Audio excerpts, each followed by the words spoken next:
Hello बच्चों, निदानात्मक कक्षा हेतु मॉड्यूल सत्र 2024-25 विद्यार्थी अभ्यास पुस्तिका कक्षा 10वीं विषय विज्ञान की हम देख रहे हैं। बच्चों, अध्याय 11 विद्युत के अंतर्गत आज हम वैकल्पिक प्रश्नों के अध्ययन कर रहे हैं जिसमें 1 अंक वाले विकल्प, खालिस्तान, सही जोड़ी और एक शब्द में उत्तर देने वाले प्रश्न का अध्ययन करेंगे। तो चलिए शुरू करते हैं। सबसे पहला प्रश्न है, निम्नलिखित में से कौन सा संबंध ओम का नियम सही है? तो यहाँ पे जो बी ऑप्शन दिया गया है वह बिल्कुल सही है, वी का वर्ग बटे आई बराबर नहीं था।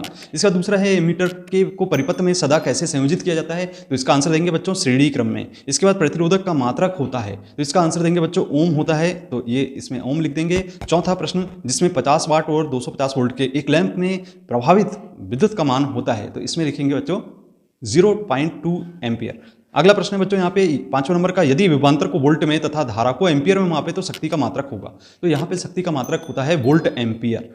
बी ऑप्शन इसका सही होगा। इसके बाद एक अश्व शक्ति में कितने वाट होते हैं? तो यहाँ पे बच्चों आंसर देते हैं हम 746 वाट। ए ऑप्शन बिल्कुल सही है। और इसके बाद विभवांतर मापन यंत्र है, तो यहाँ पे इसमें है वोल्टमीटर। रिक्त स्थानों की पूर्ति करें, जिसमें पहला प्रश्न जैसे कि देख रहे हैं आप, किसी तार का प्रतिरोध उसकी लंबाई के खालिस्तान होता है, तो यहाँ लिखेंगे अनुक्रमानुपाती।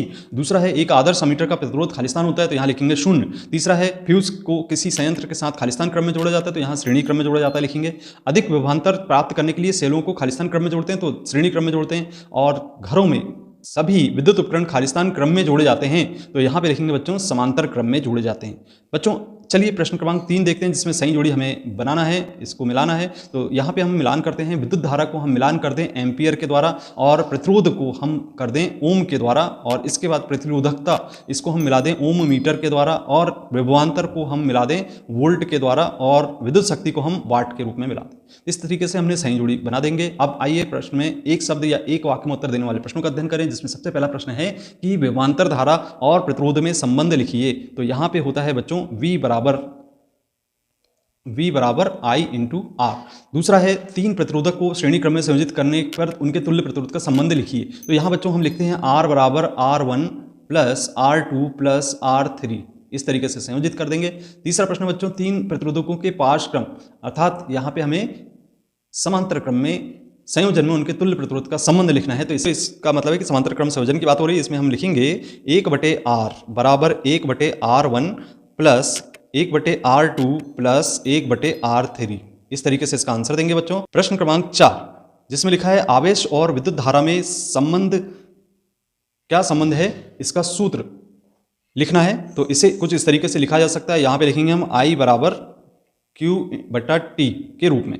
अब एक इलेक्ट्रॉन पर कितना आवेश होता है, तो बताना है 1.6 × 10⁻⁻19 कूलाम के बराबर, तो इसे हम लिखते हैं -19 कूलाम। अब बच्चों विद्युत आवेश का मात्रक लिखना है यहाँ पे, तो विद्युत आवेश का मात्रक कूलाम होता है।